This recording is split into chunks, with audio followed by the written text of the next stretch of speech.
The Jeff Dwoskin Show presents Crossing the Streams with host Jeff Dwoskin, Bob Phillips, Ron Lippett, Howard Rosner, Sal D'Amelio, and Zach Wiseman, and today's special guest. Thank you for joining us as we talk about what we are streaming right here on Crossing the Streams.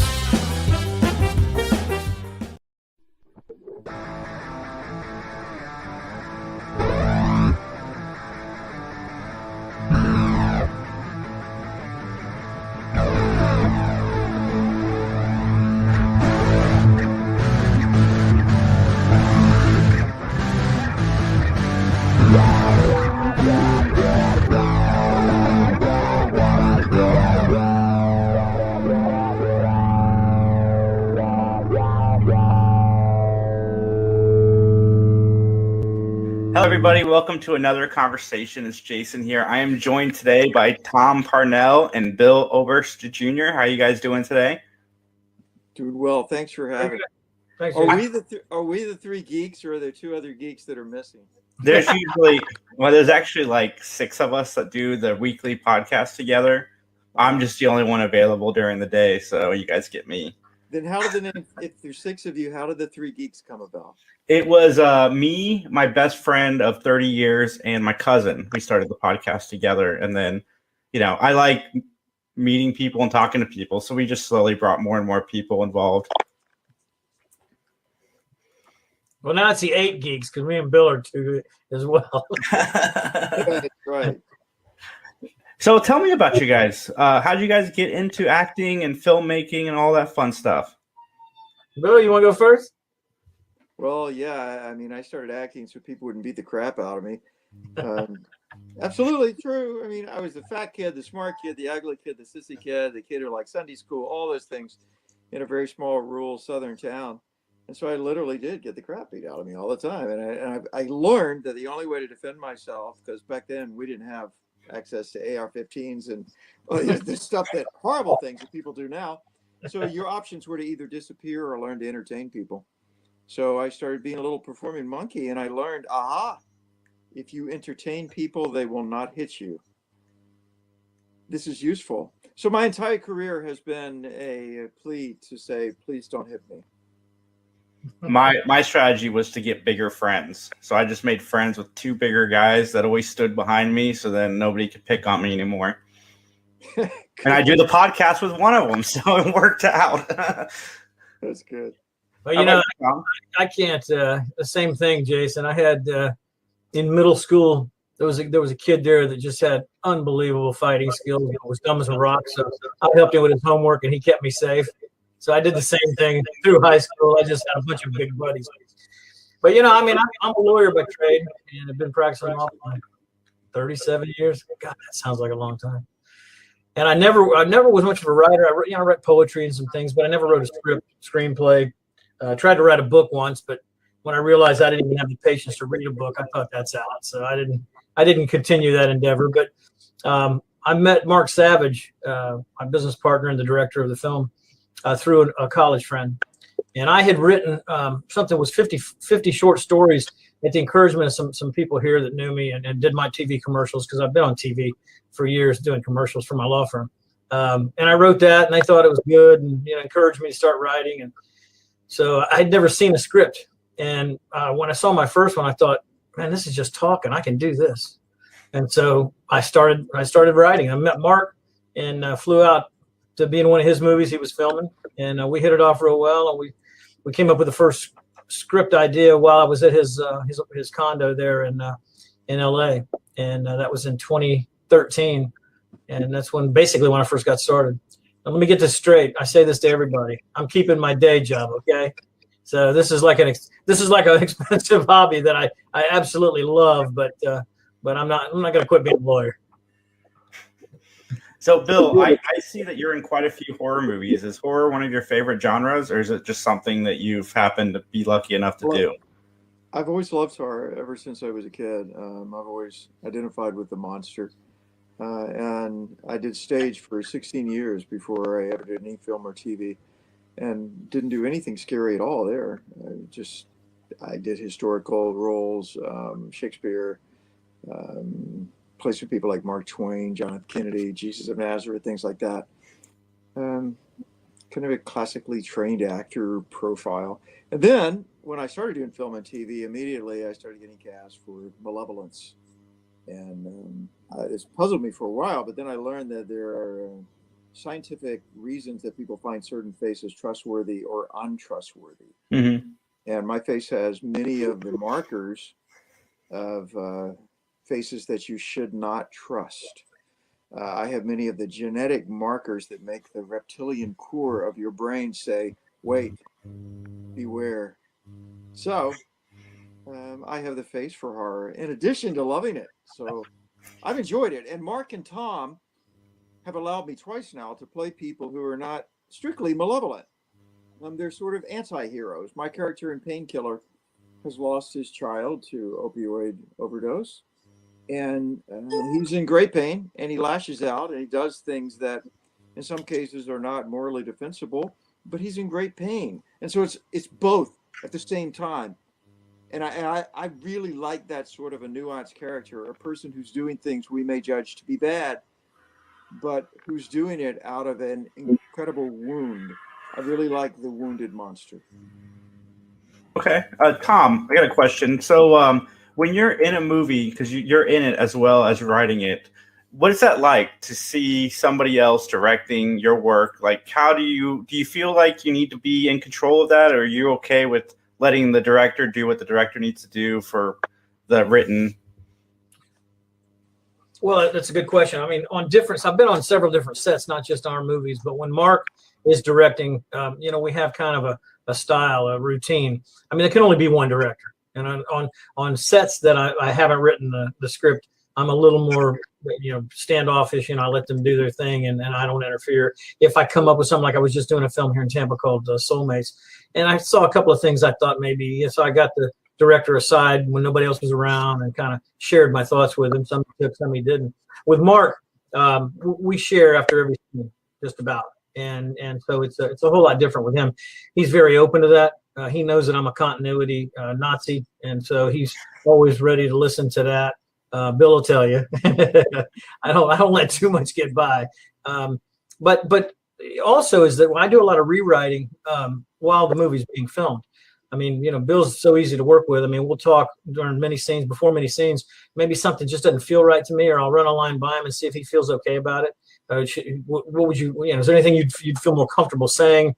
Because, things change as the film goes on. You got different angles, lighting, things, scenes. And so if it's not feeling right to me, I'm constantly looking at the script and I change it quite frequently, which is great to have, a girl there that's actually recording everything that's said, because what's actually said in the movie can be so different than the last script that we were working with, going into the film. So, yes, I really enjoyed the creative part, because you're basically creating the whole time you're filming. Okay. Where does the idea for something like Painkiller come from? Well, Bill and I were in Stress to Kill, our first film. Mm-hmm. And we already had a relationship. I was a cardiologist that gave him some mild advice to try to, ease his blood pressure, but he took it to mean killing people. I never said that. So we carried over into this, the two characters.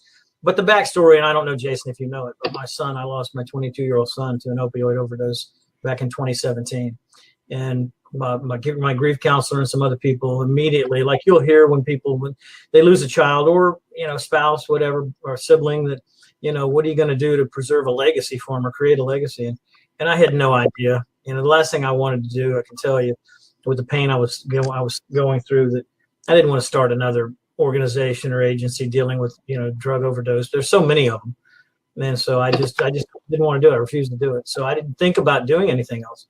And then a couple of years later, Mark and I were talking, and it just came to me, why don't we do what we do?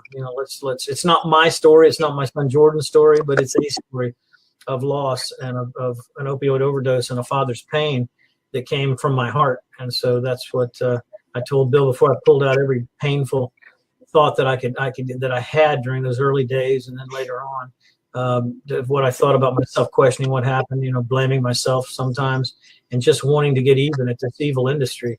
And that's how the script was born. Wow. First off, sorry for your loss. And yeah, opioids is a major crisis in this country right now. Yes, I see Crime of the Century the other night on HBO. Did you see it, Bill? Yeah, I mean, it was amazing. It was almost like an extended version of what we did in just a few short. I think we had maybe 20 minutes of screen time where we actually talked about the statistics and everything. So it was quite amazing. But that opened a lot of people's eyes because they see that and now they're starting to realize. I'm glad they filmed it. Mm-hmm. Wow. So you guys gonna keep working together, the three of you? Well, if you were speaking to me, Jason, I didn't understand you. The answers are, the audio is being garbled on my end. I hear bits. Okay. I said, what's next for you guys? I heard that. Tom, you want to go first? Yeah, without giving it away, we might be planning a sequel here, but we love Bill. I mean, he was Mark's friend for I think a long time before I ever met him, and Stress to Kill was my first major role. Well, it wasn't a major role, but my major film that I helped, that I co-wrote, and with Armand Asante was in it, and Bill was the lead, and that's something you never forget. It's like the first time you're with a girl. It's like something it stays with you. Now, the first time hearing my words being said by professional actors, it was mind numbing. I remember getting goosebumps just about every day. It was such a great experience. So yes, we're working on a project now, Mark and I, that we're planning on filming this summer. But yeah, we're working on a couple of the scripts and quite possibly, hopefully, a sequel to Painkiller. That's awesome. So Jason, I'll tell you that Mark Savage has an unproduced script that he's working on securing funding for. It's called Circus of Dread. And to my mind, it's the great cult classic of horror in waiting. It's akin to Carnival of Souls, Black Sunday, some of the other really solid cult pictures from the 1960s. It's set in an underground freak show. Mark and I are both very into the old circus freak show culture. It's amazing. So that's the great dream. The real stuff that I'm doing, two things I'm very excited about. One, I'm going to Mexico to do a movie called Dead Iris in the fall. It's with a young director named Adrian Corona. He did a film called Dis that I was in. Very brutal, very experimental, very offensive. It's experimental art house horror. And this project is based on the Aztec sweat lodge culture, which dates way back. And the idea that within the sweat lodge, you might be able to contact a person who has passed on to the other world. So I play this American expat who's gone down to Mexico, and he's gone completely native, very Klaus Kinski, with dreads and body tattoos and the whole thing. And he runs a sweat lodge.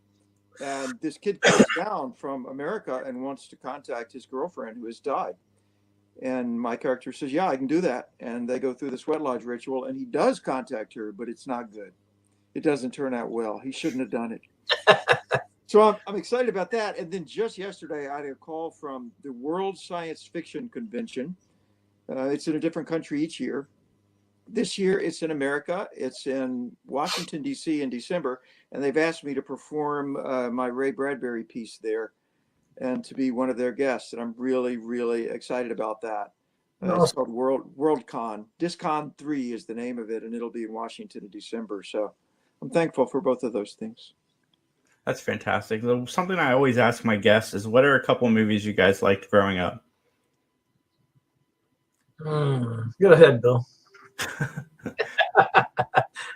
Well, I'll tell you, as a young adult, growing up, it was just the Flintstones and the usual stuff kids like. But as a young adult, The Exorcist scared the crap out of me and haunted me, I think, for the rest of my life.